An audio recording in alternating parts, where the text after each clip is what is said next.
அவன் தொழில் அதிபர்லாம் கிடையாதுங்க, சாதாரண ஏஜென்ட்.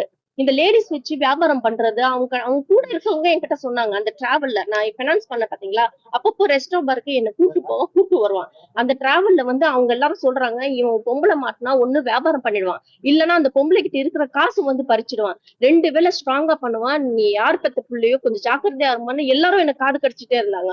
எனக்கு அவன் மேல கொஞ்சம் காசு கொடுக்கறதுக்கு முன்னாடி வந்து அவன் வந்து கெட்டவன் எனக்கு தெரியாதுங்க.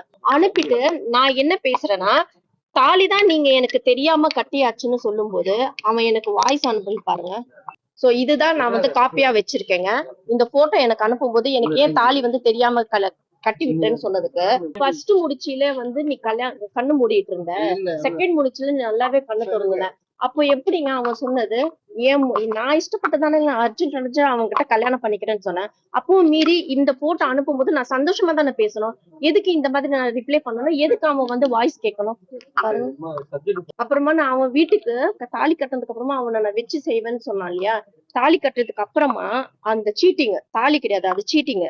அவன் எனக்கு மிரட்டினான், நான் அவன் கூட இருக்க முடியாதுன்னு. அன்னைக்கு தாலி கட்டின அன்னைக்கு நைட்டு என் கூட இருந்துதான் ஆகணும், நான் தாலி கட்டிட்டேன், எனக்கு உரிமையானவ அப்படின்னு சொல்லிட்டு என்ன அவ்வளவு அபியூஸ் பண்ணான். என்னால முடியலங்க, அவாய்ட் பண்ண முடியல அந்த இடத்துல. நான் என்னோட காசு ஃபுல்லாவே நான் லாக் ஆயிட்டேன். அந்த பணம் சும்மா 1 வருஷம் 2 வருஷம் நடிச்சு சம்பாதிச்சது கிடையாது. 14 வயசுல நர்சிங் ஹோம் நர்ஸ் போயிட்டு ஹவுஸ் கீப்பிங் வேலை எல்லாம் பார்த்துட்டு பேஷண்ட் கேர் பண்ணிட்டு சிறுக சிறுக சேமிச்சு 20 வருஷமா நான் கொண்டு வந்ததுங்க. ஒரு மெஷின் எடுத்துட்டு 5 வருஷமா அதுல சம்பாதிச்சது, இப்ப நடிச்சு சம்பாதிச்சது எல்லாமே எடுத்துட்டு போயிட்டு மூக்குத்தி தவிர எல்லாத்தையும் போய் ஜுவல் லோன் வச்சுதாங்க ரெஸ்டோ பார்க்கு நான் பைனான்ஸ் பண்ணது.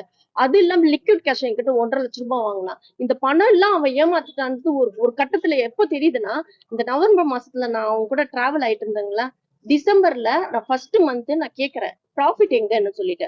ப்ராஃபிட் இல்ல, இந்த மாசம் நஷ்டம் ஆயிடுச்சு, ஒரு 1,00,000 போட்டு நம்ம ஓனருக்கு கட்டணும், இந்த மாசம் நீ கூட அடுத்த மாசம் நான் இது பண்ணிக்கிறேன், அட்ஜஸ்ட் பண்ணிக்கிறேன்னு. அதுக்கப்புறமா தான் நான் 1,00,000 கட்டிட்டு அவங்க கிட்ட இருந்து கொஞ்சம் விலை நான் ட்ரை பண்றேன். இந்த டிசம்பர் மாசத்துல இருக்குல்லங்க, அவன் சொன்னால ஹராமெல்லாம் அவ வேண்டான்ட்டு. ஹராம் பாக்குற பொண்ணாங்க, சிவனை நான் கும்பிடுறேன், சிவனுக்கு நான் வந்து விரதம் வைக்கிறேன்.